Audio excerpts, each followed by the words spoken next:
Profile দেখাচ্ছে আর এখান থেকে আপনি সকল ইনফরমেশনগুলো পেয়ে যাবেন। যাদের ম্যাপের সমস্যা আছে বা ডাউনলোড করবেন তারা এইখান থেকে আপনারা ডাউনলোড করতে পারবেন। ম্যাপ ডাউনলোড করলে কি হয়?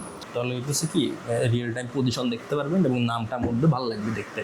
না এটা মানে কোনো বিশেষ কোনো সুবিধা আছে ধরেন আমি ওই জায়গার ম্যাপটা না অফলাইন করে হ্যাঁ, সুবিধা তো অবশ্যই আছে। যখন আপনার ড্রোনটা হারায় যাবে নামটা ভালো করে উঠলে আপনি বুঝতে পারবেন, আর না হলে কিন্তু নামটা উঠবে না।